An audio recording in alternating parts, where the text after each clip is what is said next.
día. Es un gusto estar aquí el día de hoy con ustedes. Queremos compartir esta pequeña clase que es de técnicas complementarias para la identificación de cristales. En este caso, vamos a ver qué tan importante es utilizar este tipo de técnicas para identificar este tipo de estructuras, porque en muchas ocasiones hay cristalurias que son muy similares morfológicamente, entonces es necesario tener que recurrir a técnicas complementarias para poder saber con certezas de quién se trata. Y por otro lado, también hay cristalorías que siempre tienen un significado clínico importante, que también por esta misma razón, como tienen una connotación clínica relevante, es necesario confirmar antes de poderlas reportar. Desgraciadamente, muchas veces el reporte de las estructuras se basa en cuestión morfológica, no se confirma absolutamente si son o no. Eso es una mala práctica que conlleva a que se reporten los cristales de forma inadecuada. Entonces, ahorita vamos a ver qué podemos hacer para identificar complementariamente a los cristales. Espero que esta charla les sea de mucha utilidad. Yo soy el químico Carlos Martínez Picro y los saluda desde México. Esta parte de las charlas, creo yo que ya han visto mucha teoría relevante en cuanto a los cristales. Solamente para recordar un poquito por qué es importante estudiar la cristaluria. En este caso, es importante estudiarla por 4 razones principalmente. Una de ellas, porque me ayudan en el diagnóstico de las enfermedades hereditarias, ¿sí? Es así, por ejemplo, los cristales de cistina, que se relacionan a la cistinuria, los cristales de 2,8-dihidroxiadenina, que se relacionan a la deficiencia de la enzima APRT. También en algunas ocasiones los cristales de xantina también me indican alguna patología de tipo hereditario.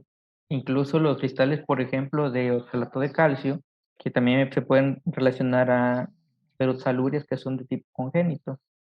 Por esta razón es importante estudiar estas patologías porque el sedimento urinario, el análisis del sedimento urinario nos puede ayudar a poder definir si el paciente tiene un problema de este tipo.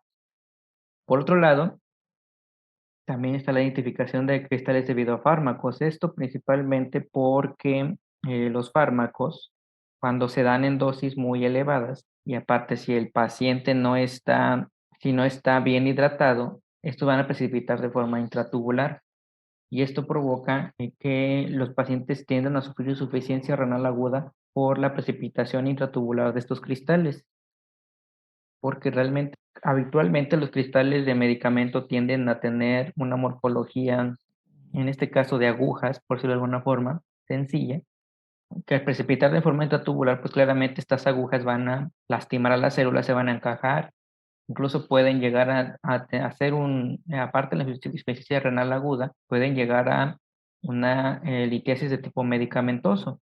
También la evaluación de las cristalorías es importante para la evaluación de los trastornos metabólicos que se asocian a la formación de las litiasis. Por poner muchos ejemplos, trastornos metabólicos como las hiperoxalurias que me van a dar como consecuencia la formación de litiasis de oxalato de calcio monohidratado, las hipercalciurias que pueden relacionarse al oxalato dihidratado, al fosfato cálcico conocido como bruchita, la hiperacidez urinaria que se puede relacionar también a los litos de ácido úrico. En este caso también, las cristalorías es importante evaluarlas y es que por ejemplo muchas veces los cálculos o la litiasis tiende a ser recurrente, entonces, para evaluar si el paciente todavía va a tener recurrencia, sufrir este padecimiento, lo que se hace es evaluar sus orinas, ¿sí?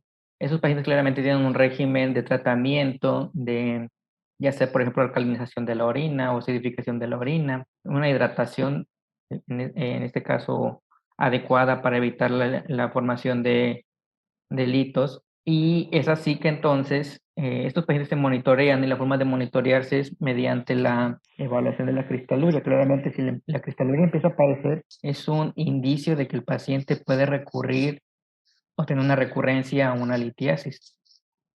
Bueno, entonces para poder llevar a cabo la evaluación de la cristaluria, para que sea clínicamente relevante, se deben de cubrir los siguientes criterios, ¿sí?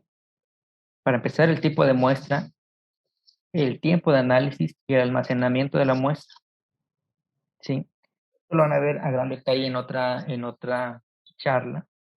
Pero, por ejemplo, si la orina ya tiene más de 5 horas de que llegó o de haberse sido emitida, ¿sí? Tiene más de 5 horas, luego está almacenada en un lugar frío, esa muestra no sirve para una evaluación de la cristaluria. Es muy probable que yo encuentre cristales en esa orina, y los cristales que yo observe no van a tener ningún significado clínico, ¿sí?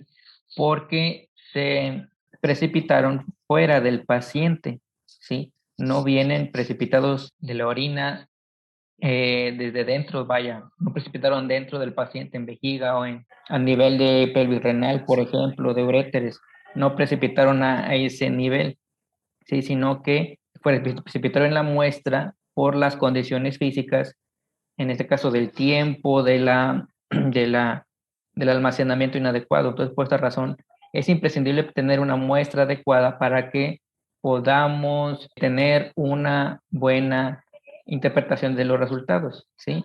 Esto lo van a ver claramente en otra sesión, solamente lo estoy retomando para ir al siguiente punto. En este caso, que la evaluación integral de los cristales se debe de basar en la identificación de todas las especies cristalinas, se deben de contar y medir los cristales y agregados, y si corresponde se va a determinar el volumen cristalino global, ¿sí? Entonces se dan cuenta, todas estas cosas se deben de tomar en cuenta para poder llevar a cabo la interpretación de los cristales. Entonces se dan cuenta que yo subrayé la identificación de todas las especies cristalinas. Es muy importante esta parte porque desgraciadamente tenemos muchas fallas en cuanto a la identificación de los cristales, ¿sí? Y eso es, uno se da cuenta de esta falta de actualización en este tema, y esto, por ejemplo, por la cuestión de las redes sociales. Unos a veces ven en las redes sociales que existen grupos en los que comparten los casos, y por ejemplo a veces comparten cristalurias en la que se observan cristales hexagonales y más del 50% responde que es cistina. Cistina solamente porque es un cristal hexagonal, pero el problema es que cistina no es el único cristal que se presenta de forma hexagonal. Lo mismo pasa para los cristales que se presentan en forma de aguja. Todos dicen, más del 50% dice que son tirosinas, cuando podría ser un medicamento, lo más probable. Entonces aquí uno se da cuenta que existen problemas desde la identificación de los cristales. Entonces, por esta razón, vamos a ver los criterios para identificar estos cristales. ¿Qué técnicas podemos utilizar para poder identificar de forma adecuada esos cristales? Que se refieren como técnicas complementarias, pero más que complementarias, tienen que formar parte de la identificación de estas cristalurias, ¿sí? Porque si no estamos seguros de lo que estamos observando, no sería adecuado reportarlo, ¿sí?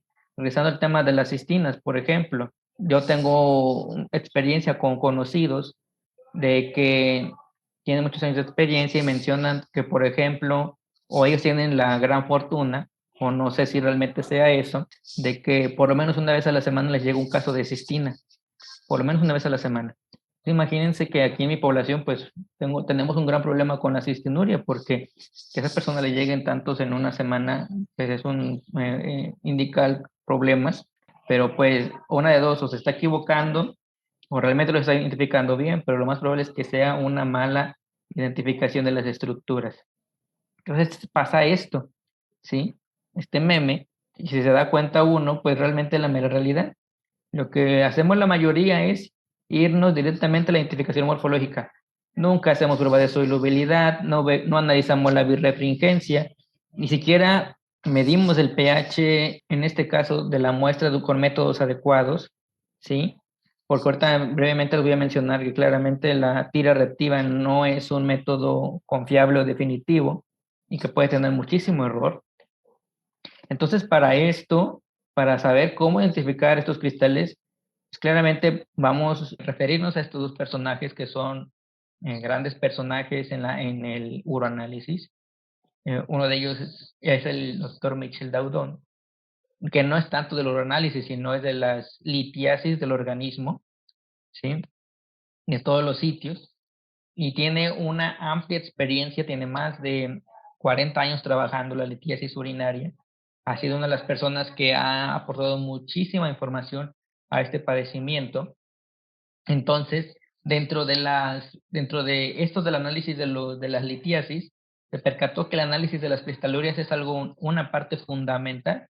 Entonces, él con su equipo de trabajo lanzó unas recomendaciones para identificar los cristales de forma adecuada, ¿sí? Entonces, estos criterios que él estableció son demasiado útiles que realmente nadie los ocupa, ¿sí? O vaya, hablando de Latinoamérica, muy poco lo utilizamos en Latinoamérica, aunque en los demás países, en este caso, como por ejemplo, por mencionarles alguno, Italia, y en este caso se encuentra Giovanni Fogazzi, que es otro gran experto del uroanálisis.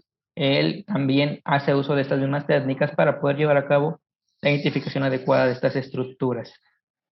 Entonces, la primera cosa que debemos de cumplir, el primer criterio que debemos determinar la cristaluria y su identidad, es el conocimiento básico de ellos, ¿sí? El conocimiento básico que viene en atlas, que viene en artículos, que viene en distintas fuentes, yo los puedo tomar en cuenta para tener un conocimiento básico de cómo son esas estructuras, ¿sí? Es suficiente tenerlo presente que una especie cristalina puede tener una amplia gama de apariencias, ¿sí? Es suficiente, pero debemos tener en cuenta eso, que una especie cristalina puede tener una gama de morfología muy amplia, ¿sí?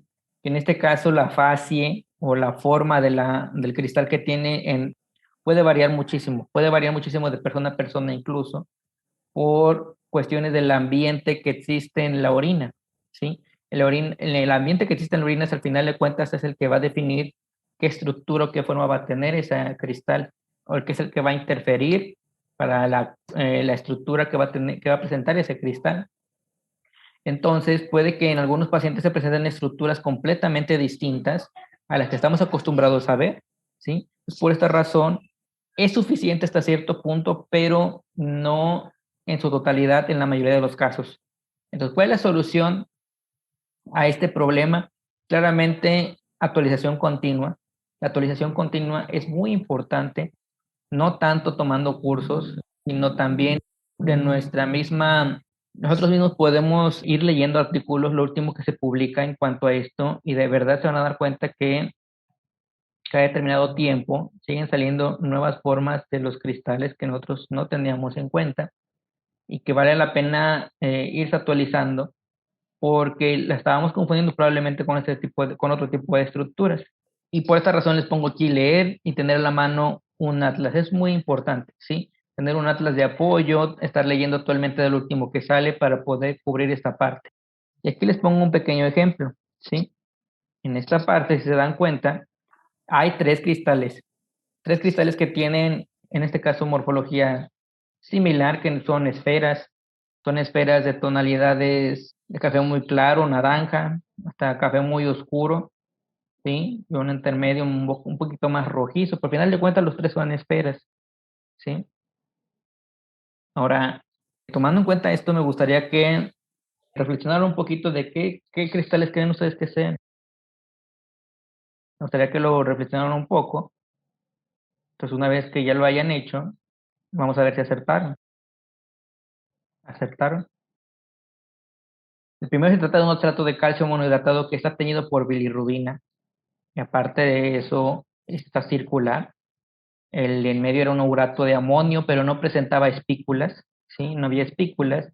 Y el último caso es una probable 2,8 dihidroxiadenina. Y digo probable porque este tipo de cristaluria, al igual que otras, yo solamente las puedo confirmar con espectroscopía infrarroja. No los puedo identificar por morfología. No es suficiente, vaya, ¿sí? Debo de a fuerza hacer los otros métodos o realmente buscar la deficiencia de la enzima para determinar si se trató de esta patología, sí o no. Regresándome aquí, si se dan cuenta, si le ponen atención en la primera estructura, se van a percatar que aquí en el centro se encuentra este como moñito que es del oxalato de calcio monohidratado. No sé si lo llegan a observar bien. Lo que pasó es que se le siguió agregando compuesto y por esta razón se hizo redondo, terminó siendo redondo. Entonces, yo como les comentaba, existen nuevas formas cristalinas, entonces hasta cierto punto ya me parece que ya vieron este tema de las cristalorías, de los distintos tipos de cristales. Entonces, por ejemplo, aquí si se dan cuenta, cada determinado tiempo siguen saliendo nuevas estructuras, a veces no son ni siquiera tan nuevas, sino que se perdieron en un limbo y alguien las volvió a ver y se le hizo raro y fue que lo volvió a tomar en cuenta, ¿sí? No es que haya desaparecido, algo por el estilo, sino que nadie las toma en cuenta, ¿sí? Nadie las toma en cuenta y hasta que otra persona la toma en cuenta y se da cuenta que esa estructura no es común, empieza a investigar y se da cuenta que esta ya había sido descrito hace 50 años, solamente que nadie la reporta. Por ejemplo, acá estas son cristales de oxalato de perdón, de carbonato de calcio con esta morfología peculiar que se le denomina en forma de flor de margarita. Y fíjense que aquí hay algo curioso, a veces por eso le digo, hace falta mucha actualización en este tema.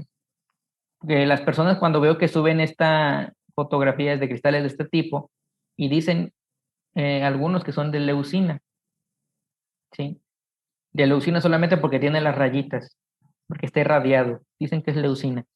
Pero a veces yo les llego a responder que para decir que es leucina, para empezar, no son esferas. En segundo lugar, no son de color marrón, sino que son transparentes, son incoloras. Entonces, ya son dos criterios para pensar que no son leucina. Y la gente que te da la pena dice, ah, es leucina. ¿Sí? Como si se tratara de un cristal común que te encuentras siempre. Pero no, como le vuelvo a comentar, tiene connotaciones clínicas muy importantes que la gente a veces no los toma en cuenta y hay que tener cuidado con esa parte. Por ejemplo, este otro, supongo que de parte ya la vieron, en el taller les tocó este tema, si no mal recuerdo, que son cristales de ácido úrico, pero que tienen una morfología muy peculiar, ¿sí? Nada común a lo que estamos acostumbrados a ver el ácido úrico, que es famoso diamante, ¿no? Nada común, entonces imagínense qué morfología tan peculiar tiene y son cristales de ácido úrico, ¿sí? Bueno, entonces, otra cosa sería la determinación, bueno, ya hice la cuestión de la morfología, pero resulta que el cristal que me topé presenta una morfología muy extraña. Entonces la morfología no me resultó suficiente. Entonces lo que hago aquí es pasar al siguiente nivel, que sería determinar la birrefringencia de este cristal. ¿Cómo determino la birrefringencia de este cristal? Mediante el uso de un microscopio de luz polarizada. Entonces, en este caso, la birrefringencia la puedo definir como la capacidad de algunas estructuras para desviar la luz en dos direcciones distintas. Entonces, esto ocasiona que estas estructuras brillaran como si brillaran. Como ya les comentaba, esto solamente se observa con luz polarizada. En este esquema les represento cómo es un microscopio de luz polarizada a grosso modo. Por ejemplo, acá tenemos una fuente de luz, tenemos dos filtros, ¿sí? Un filtro que lo encontramos entre la fuente de luz y la muestra, que se le llama polarizador, y otro filtro que tenemos entre la muestra y el observador, que se llama analizador. Entonces, uno de estos filtros se encuentra girado 90 grados, ¿sí?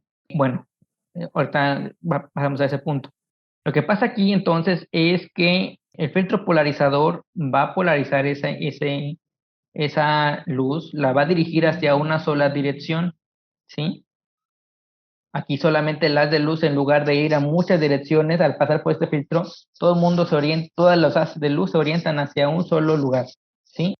Entonces, al orientarse a un solo lugar, cuando pasan por una estructura birrefringente, pasan por aquí y ese haz de luz es partido en dos, ¿sí?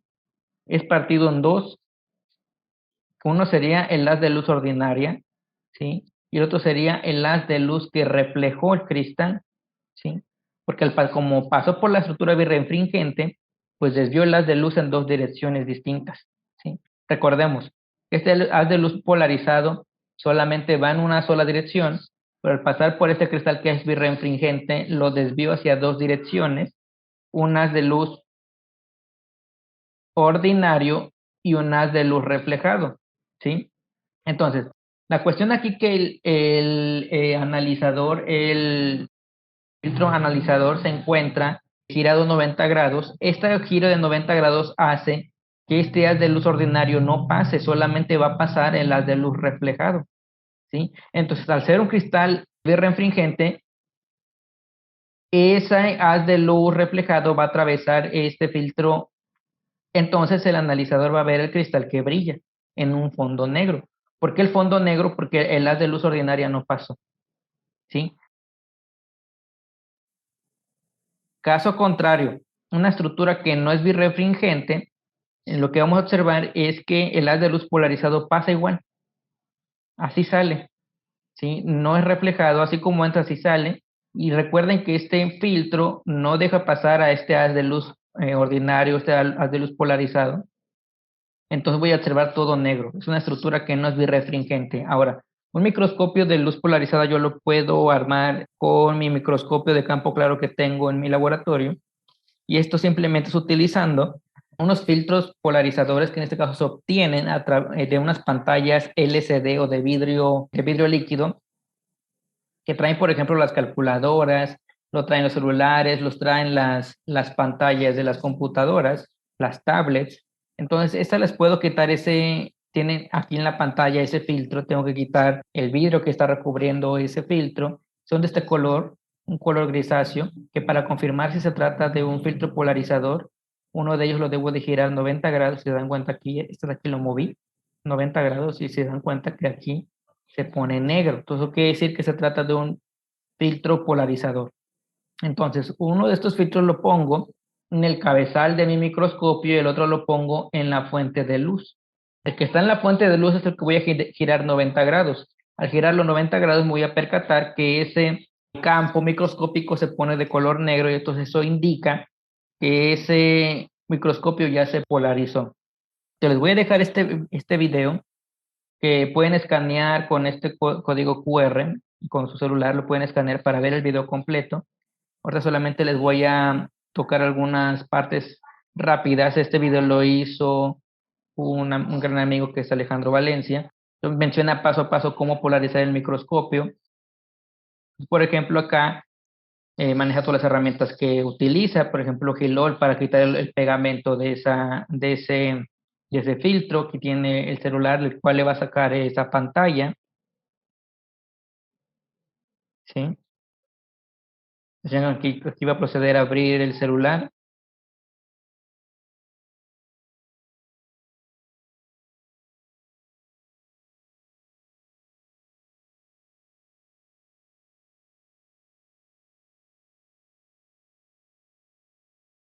¿sí? Entonces, si se dan cuenta, procede a abrir el celular, les va a quitar la pantalla, aquí ya tienen la pantalla, entonces va a proceder a quitarla para poder obtener esos filtros. Vean aquí está la pantalla, le va a quitar el vidrio para poder obtener esos filtros polarizadores. Entonces aquí, ahí les dejo el código QR para que lo escaneen y pueden ver a detalle esta grabación y puedan hacer su microscopio los polarizadores. Realmente es muy sencillo, ¿sí? No es tan complicado. Lo complicado sería obtener el filtro. Pero ahí para ya montarlo en el microscopio es relativamente sencillo. Ven aquí ya le quitó la otra capita que no sirve. Entonces ya con ayuda de las pinzas va a empezar a sacar los filtros polarizadores. ¿Sí? Entonces aquí ya tuvo uno. Ven, este es un filtro polarizador que le digo que son de color como grisáceo.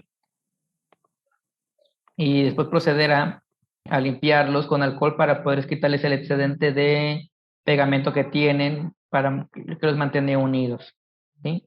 Entonces ven aquí hace la prueba de que se tratan de filtros polarizadores. Como les mencionaba, se pone uno encima de otro y uno de ellos se gira a 90 grados.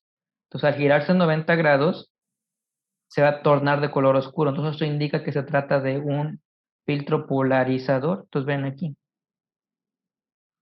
Entonces vean, los pones uno sobre otro y vean, ahí ya puso el otro encima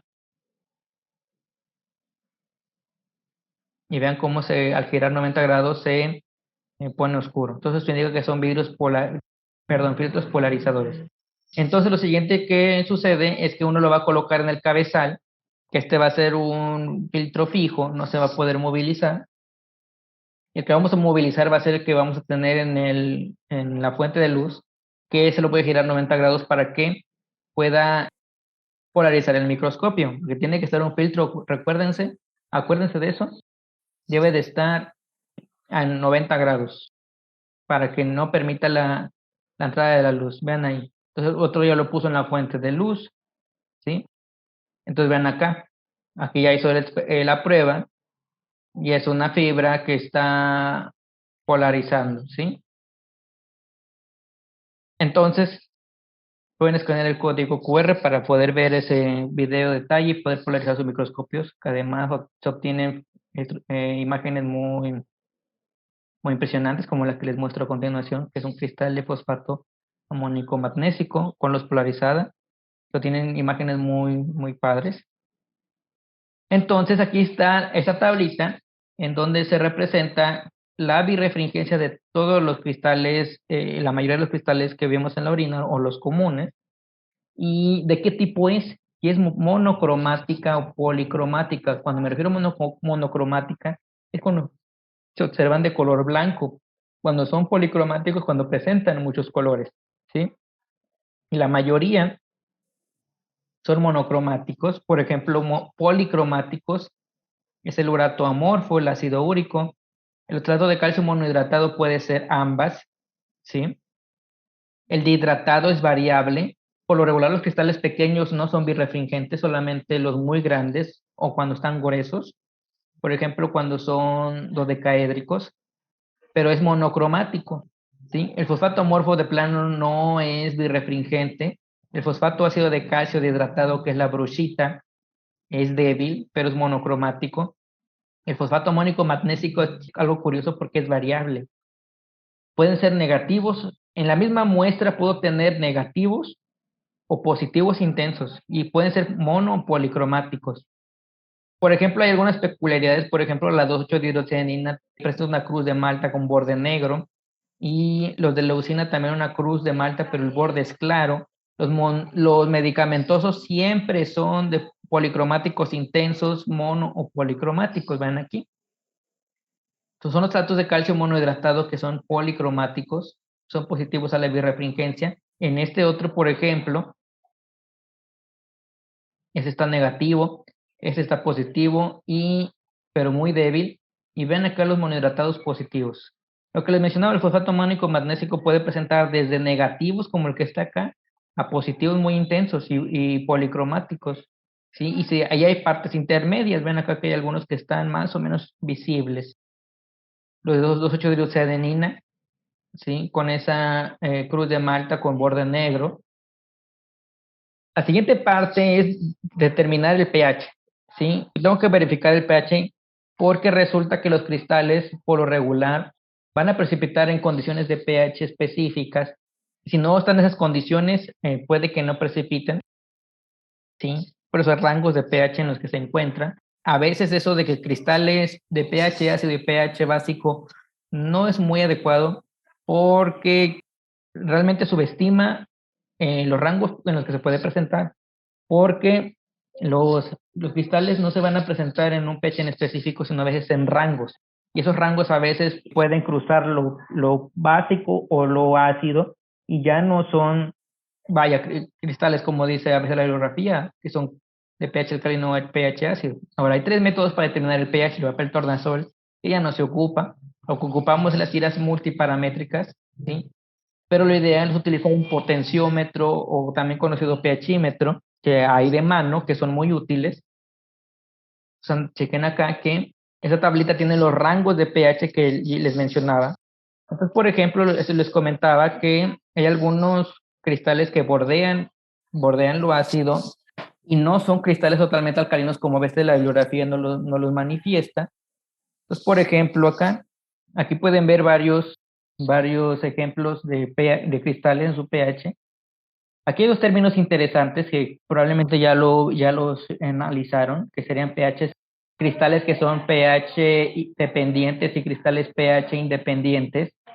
Entonces, Chequen acá, los cristales que son pH dependientes, perdón, los que son pH independientes son aquellos que las condiciones de pH en realidad no interfieren mucho con su cristalización, sino que su cristalización depende más de la cantidad molar del compuesto que existe. Si está excedente de cantidad molar, claramente va a precipitar a cualquier pH. Un cristal pH dependiente quiere decir que requiere a fuerzas las condiciones de pH para que se puedan precipitar. Entonces, los únicos que son pH independiente es la 2,8-dihidroxiadenina y los oxalatos de calcio, ¿sí? Si se dan cuenta, vean, la 2,8-dihidroxiadenina, ¿en qué rangos de pH se encuentra? Desde 4,8 a 9, desde lo ácido, lo neutro y lo básico. El oxalato de calcio se presenta desde 4,8 a 7,5. 7,5 no es ácido, como la bibliografía menciona, estos cristales según son de pH ácido, pero 7,5 ya no es ácido, ¿sí? Entonces vean aquí, estos son pH independientes. pH dependientes son la mayoría de los demás, pero por ejemplo aquí el fosfato amónico magnésico 6,8 a 9 se presenta. 6,8 no es básico, ¿sí? Es ácido, ¿sí? Entonces vean acá, ¿sí? El urato de amonio se presenta a 6,4, que también no es alcalino, es ácido, a 9. Por ejemplo, por esa razón a veces hay personas que dicen, este cristal sí es urato de amonio porque lo encontré en pH de 6,5, ¿sí? Y la bibliografía dice que se presentan en básicos, ¿sí? Es que la bibliografía a veces te maneja pHs muy cerrados, ¿sí? Que realmente no es así. Entonces, de aquí surge una pregunta, ¿los cristales pH dependientes los puedo encontrar pH fuera de su rango de precipitación? La respuesta es sí. Y este es un claro ejemplo del ácido úrico. El ácido úrico es un pH ácido en el que se presenta 4,7, máximo 6,3, pero si las condiciones de molaridad del ácido úrico son muy elevadas, se pueden presentar en situaciones con pH muy elevado, ¿sí? Por ejemplo, puedo encontrar ácido úrico con pH de 7, pero ¿eso qué me indicaría? Que el ácido úrico está extremadamente elevado, por esa razón se está precipitando, ¿sí? Porque fue más allá del pH, fue muchísimo que lo omitió y se precipitó. Por ejemplo, eso pasa mucho en los pacientes que son leucémicos, que tienen crisis blásticas, y que se están destruyendo muchas células blásticas, por lo tanto se está liberando mucho ácido úrico. Yo encuentro gran cantidad de ácido úrico en la orina y a veces aunque el pH no sea ácido. Para lo que les mencionaba, que la tira reactiva de orina no es un parámetro confiable.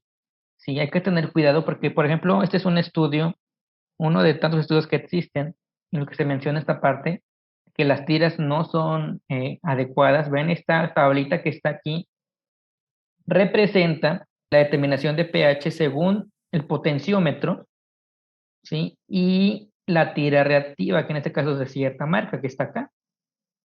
Entonces, vean acá, este es el pH que desea el potenciómetro, que es el método definitivo, ¿sí? Que era 4, 5, 6, 7, 8, 9.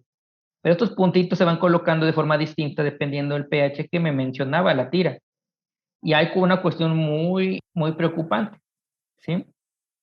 Porque fue idéntico el pH entre la tira y el potenciómetro, y entre más arriba o más abajo esté, quiere indicar que hubo mayor error. Entonces, por ejemplo, aquí,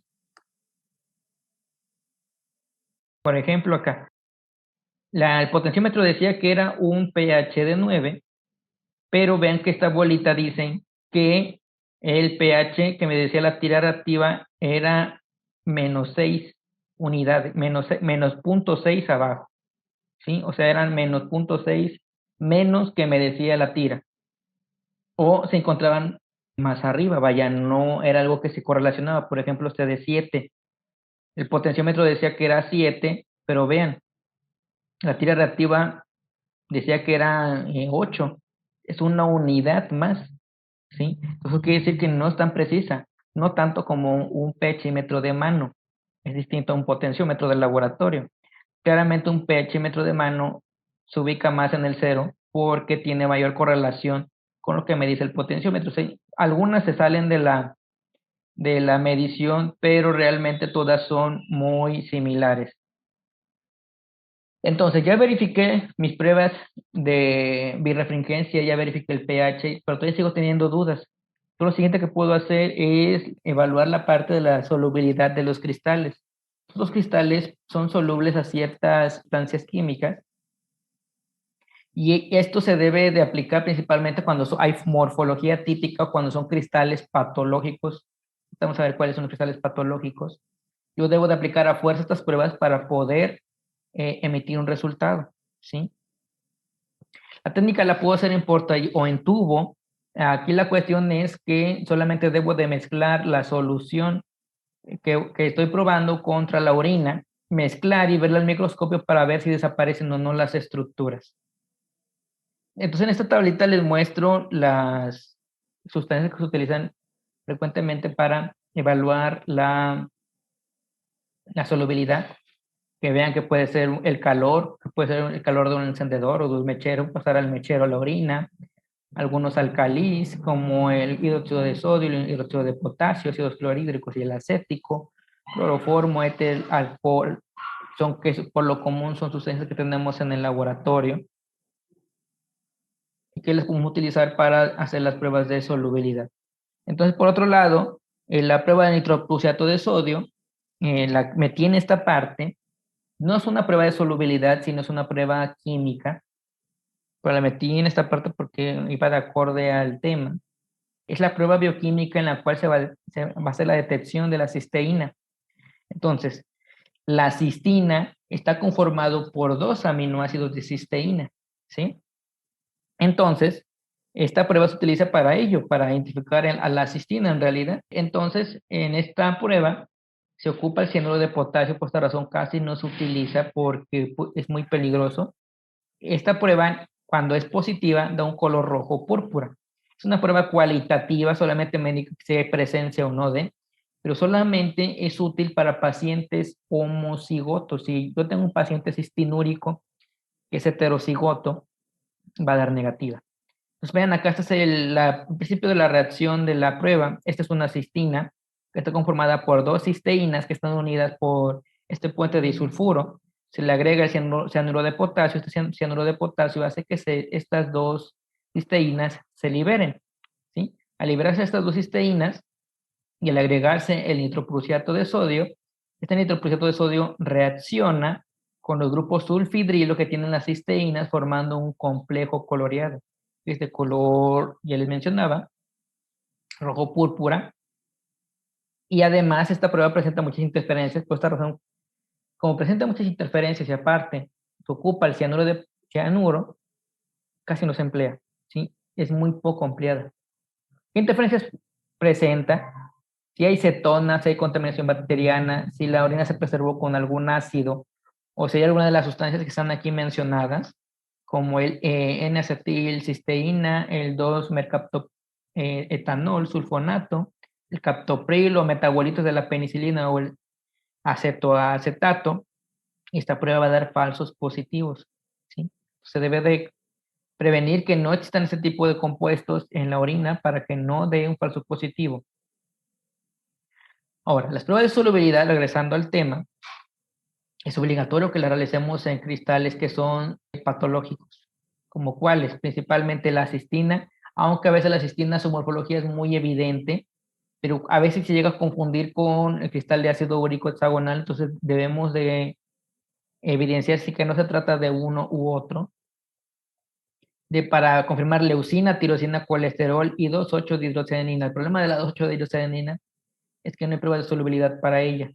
Y ella lo único que se tendría que hacer es o hago la medición de la deficiencia enzimática o hago espectroscopía infrarroja, ¿sí?